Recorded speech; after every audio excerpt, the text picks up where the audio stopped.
Hi, I'm Allison Smith. I go to Belmont University. I'm a nursing student there, and I am also a pencil volunteer. And I'm going to be reading a book for elementary students today. And I decided to, since it's close to the holidays, I decided to read a somewhat holiday book that is one of my favorites when I was little. It's called The Biggest Christmas Tree Ever.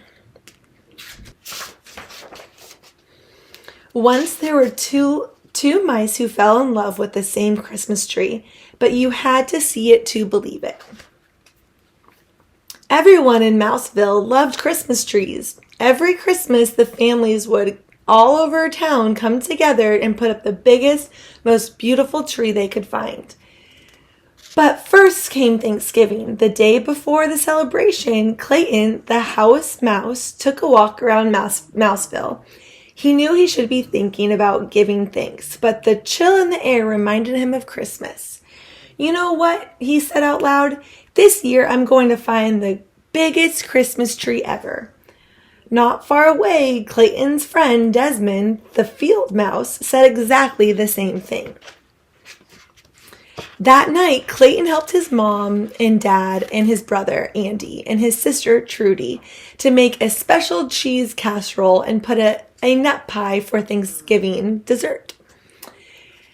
Over at Desmond's house, Desmond and his brother Morris helped Uncle Vernon fix a big pot of vegetable stew and a cheesecake.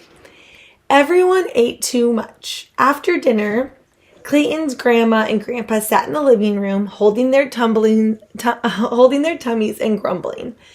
Over at Desmond's, the cousins from across the road stretched out on Uncle Vernon's sofa and took a nap. You can see that.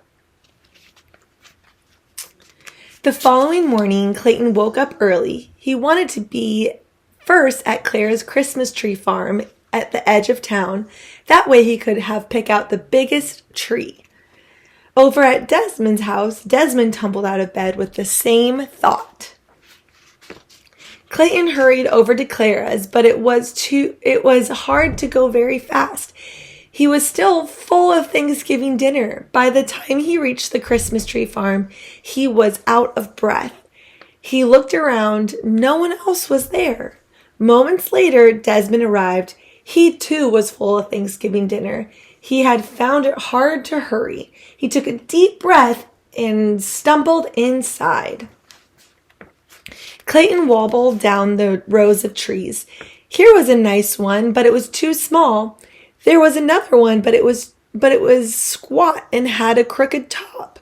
Over there was a third, but it was an average height and had big gaps between the branches.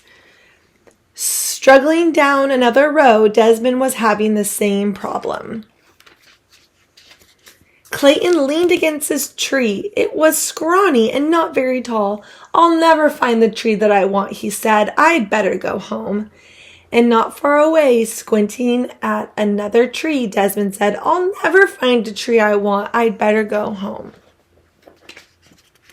When Clayton reached his house, it was only the middle of the morning, but he was still full and he was tired. He fell back into bed and slept. When Desmond reached his house, he too went back to bed.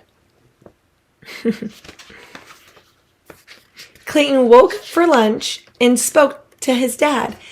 Dad said, go out this afternoon, walk to the far edge of the Christmas tree farm, but the biggest trees are there. When Desmond woke up from lunch, Uncle Vernon told him the same thing.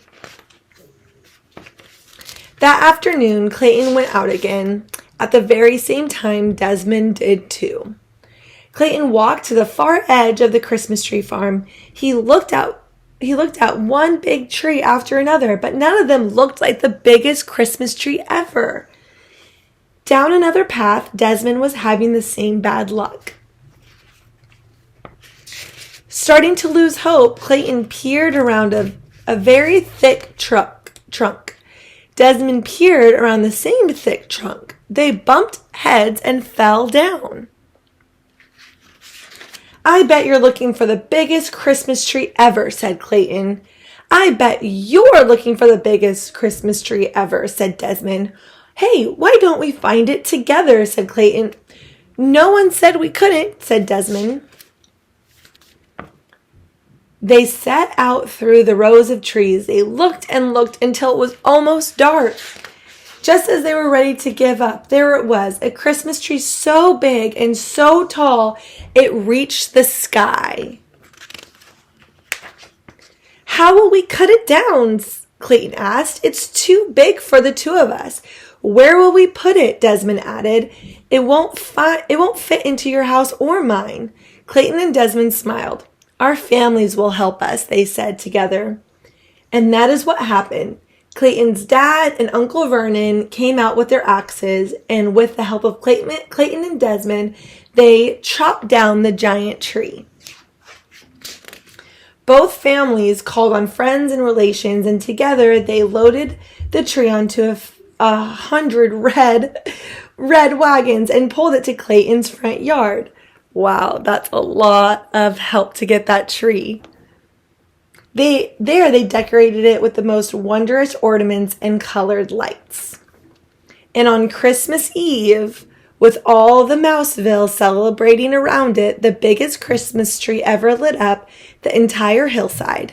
Clayton and Desmond shared a high five. We did it, said Clayton. All of us together, said Desmond. That ends. I hope you enjoyed it. Thank you.